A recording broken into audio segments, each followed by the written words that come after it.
ఉన్న బంగారాన్ని విడిపించి ఆ రోజు ఆన్లైన్ రేటుకే మేము కొంటాం. Sharma gold company. నమస్కారం, నేను మీ జాహ్నవి. మనతో ఉన్నారు ప్రముఖ జ్యోతిష్య వాస్తు పండితులు, ప్రముఖ ఆధ్యాత్మికవేత్త, లలిత ఉపాసకులు బ్రహ్మశ్రీ నానాజీ పట్నాయక్ గురువు గారు.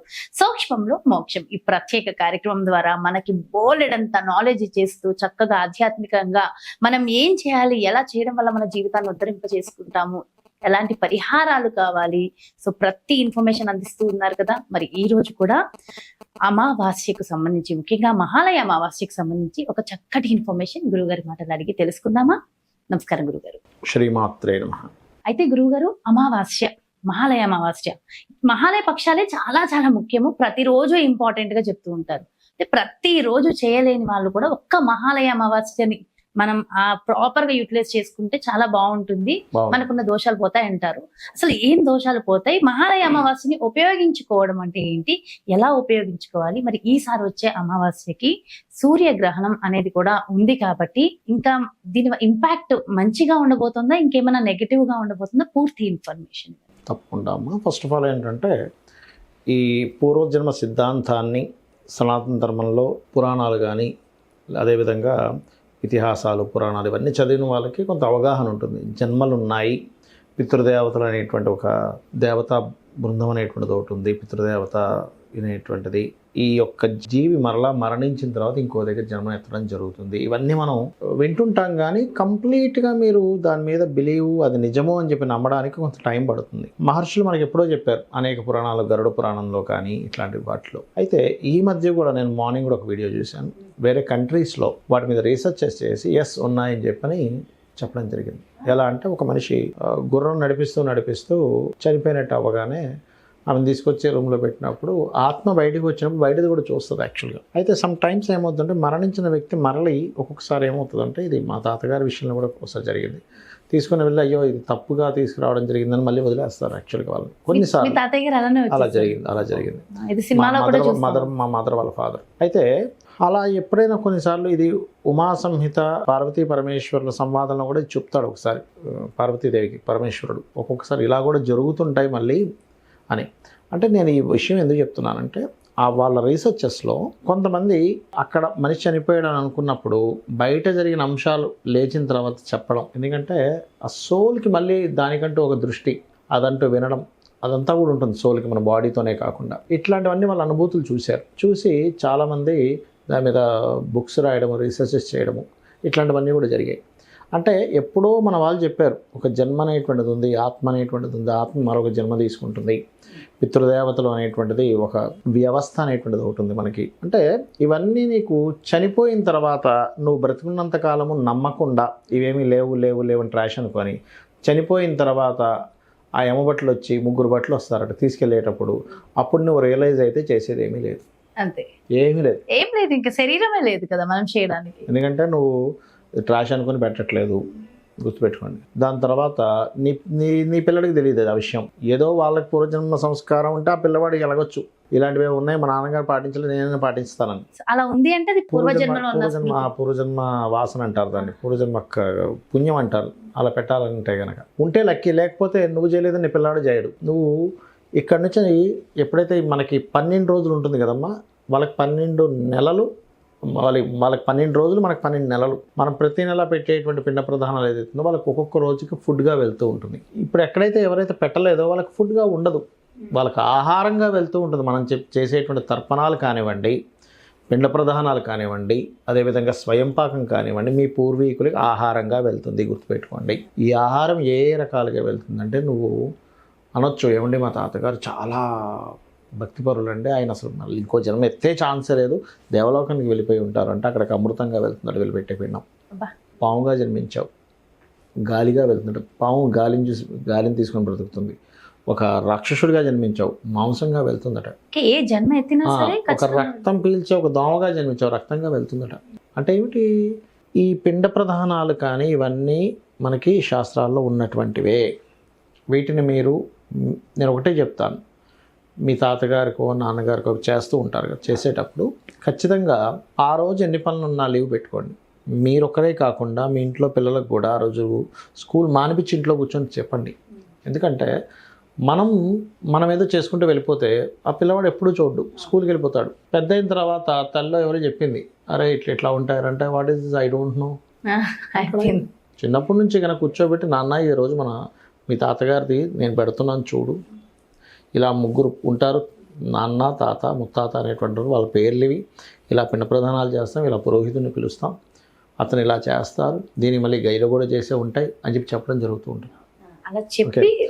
అలా చెప్పి మనం చేయించాలి. చాలా మంది పిల్లలు వద్దు, ఇలాంటివి చూడకూడదు, వాళ్ళని ఉంచకూడదు అని చెప్పి తప్పమ్మో, పిల్లల్ని ఉంచాలి, వాళ్ళకి నేర్పించాలి. ఎక్కడ నేర్చుకుంటారు, ఎవరు చెప్తారు చెప్పండి? పిల్లలకి చెప్పాలి. అమావాస్య, మహాలయ అమావాస్య చాలా గొప్పది. ఇంకొంతమంది అయితే గయకి కూడా వెళ్తారు, ఆ రోజు గయ వెళ్తారు. గయాలో చేసే శ్రాద్ధం చాలా గొప్పదని చెప్తుంది శాస్త్రం. గయాసురుడు అనేటువంటి రాక్షసుడి ద్వారా గయ వచ్చింది చెప్పాలంటే. ఆ వృత్తాంతం కూడా వింటే చాలా మంచిదని చెప్తూ ఉంటారు.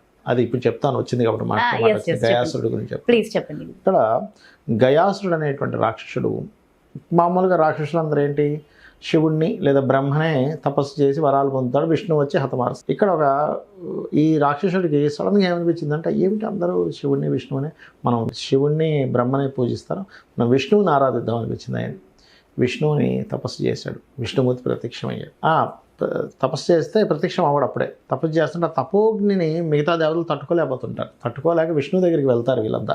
అయ్యా అతనికి తొందరగా ప్రత్యక్షమై ఏదో ఒకటి ఇవ్వండి, మేము ఆ తపస్సు యొక్క అగ్నిని మేము భరించలేకపోతున్నాం, తపోగ్నిని మేము భరించలేకపోతున్నాం, మీరు వెళ్ళి ఏదో ఒకటి వరం ఇవ్వండి అంటారు. అనగానే ఈ విష్ణువు వెళ్తాడు ఆయన దగ్గరికి, గయాసురుడి దగ్గరికి. వెళ్ళినప్పుడు నీకేం కావాలి అంటే, నాకు ఒక వరం కావాలి. ఏమిటా వరము అంటే, నన్ను చూసినంత మాత్రం చేత విష్ణులోపానికి వెళ్ళిపోవాలి మనిషి, మోక్షాన్ని పొందేసేయాలి. నన్ను ఎవరు చూస్తే వాళ్ళు వెళ్ళిపోవాలి, ఇంకా వాడికి ఇంక జన్మలో ఏమీ ఉండకూడదు అని చెప్పి కోరుకుంటాడు. ఆ కోరిక సరే తదాస్తు అంటాడు. విష్ణుమూర్తి వెళ్ళిపోతాడు. ఆయన భక్తుడు అయిపోయాడు, విష్ణుమూర్తి భక్తుడు అయిపోయాడు గయాసురుడు. జనాలందరూ చూడటం, మోక్షం పొందడం, వెళ్ళిపోవడమే.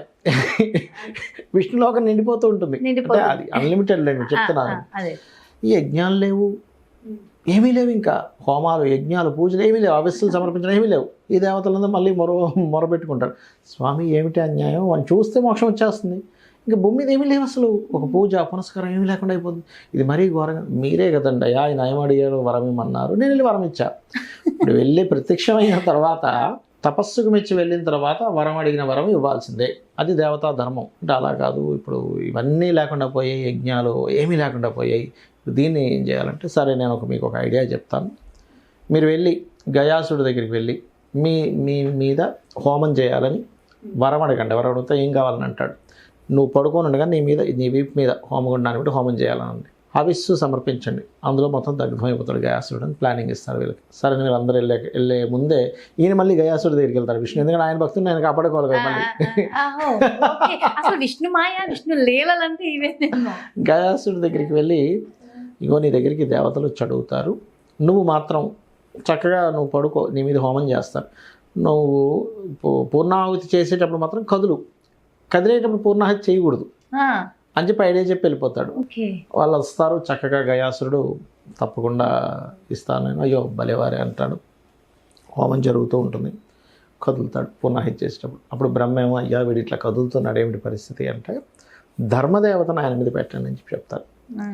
అప్పుడు ధర్మశిల అంటారు, ధర్మదేవత గారు ధర్మశిలను తీసుకొచ్చి పెడితే కూడా కదులుతూ ఉంటాడు.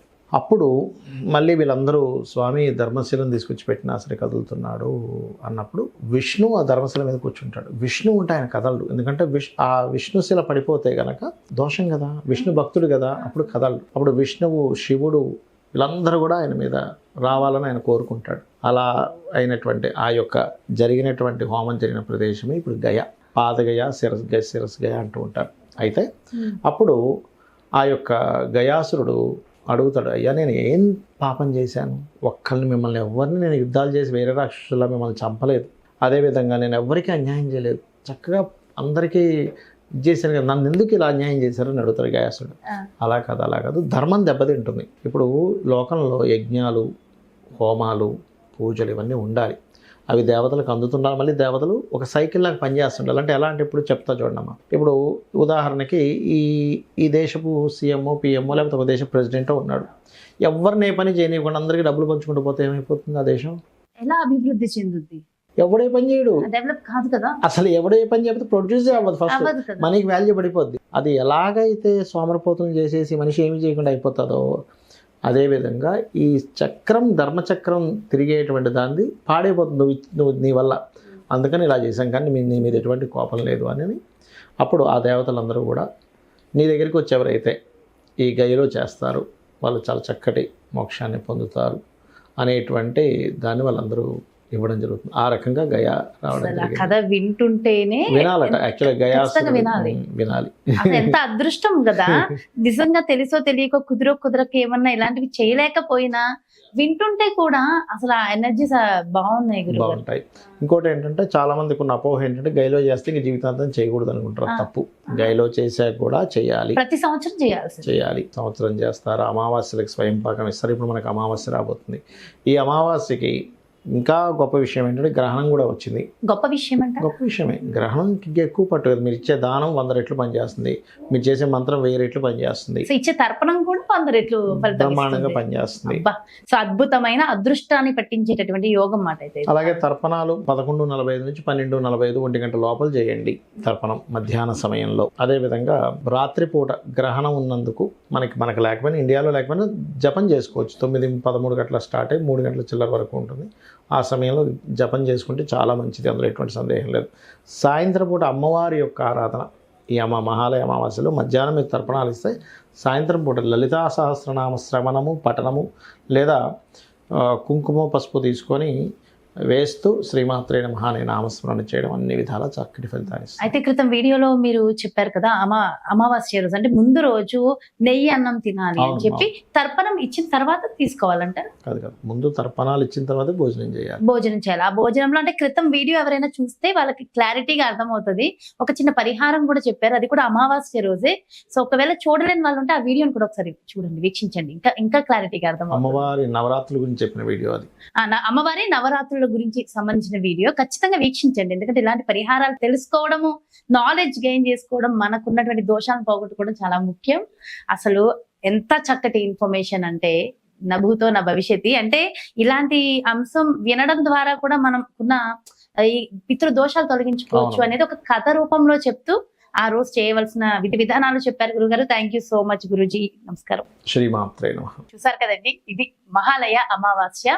ఖచ్చితంగా మరి ఈ మహాలయ పక్షాల్లో చేసిన వారు కానివ్వండి, అన్ని విధి విధానాలు చేయలేని వారు కానివ్వండి, ఖచ్చితంగా ఆ రోజు ఏం చెయ్యాలి, ఎలాంటి పరిహారాలు మనం పాటించాలి, ముఖ్యంగా గురువు గారు చెప్పిన కథ ఉంది చూడండి, నభూతో నా భవిష్యత్తు, అలాంటివి మనం వినాలి. వినడం ద్వారా కూడా గజేంద్ర మోక్షం విని దోషాలు పోగొట్టుకుని అద్భుతంగా ఉన్నాము అని చెప్పిన వాళ్ళు ఎందరో ఉన్నారు కదా, అలాంటి ఫలితం ఖచ్చితంగా ఈ కథ విన్న వాళ్ళకు కూడా వస్తుంది అని మనస్ఫూర్తిగా అర్థమైంది నాకైతే. ఎందుకంటే కొన్ని వైబ్స్ మనకు అర్థమైపోతుంటాయి కదా అలా. సో ఖచ్చితంగా ఈ కథని వినండి, గురువు గారు చెప్పిన పరిహారాలన్నీ కూడా ఫాలో అవుదాము. సో అందరం కూడా ఎప్పుడు ఆనందంగా ఉండే ప్రయత్నం చేద్దాం. మరో ప్రత్యేకమైన కార్యక్రమంతో మళ్ళీ మీ ముందుకు వచ్చేస్తాను. మరి అలాగే మనకున్నటువంటి జాతక కర్మలను తొలగించుకోవడం చాలా చాలా ముఖ్యం. మరి జాతక కర్మలు తొలగించుకోవాలంటే అసలు మన జాతకంలో ఏముంది, ఎలాంటి దోషాలని మనం పోగొట్టుకోవాలి, అసలు మన జాతకం ఏంటి ఫస్ట్ తెలియాలిగా. మరి ఒక్కసారి జాతక పరిశీలన చేసుకుని దానికి తగిన విధి విధానాల ప్రకారం మీకు పరిహారాలు కావాలి, మన నానాజీ పట్నాయక్ గురువు గారి అపాయింట్మెంట్ కావాలి అనుకుంటే క్రింద డిస్ప్లే అవుతున్నటువంటి నెంబర్స్ కి కాల్ చేయండి, అపాయింట్మెంట్ తీసుకోండి. నమస్కారం.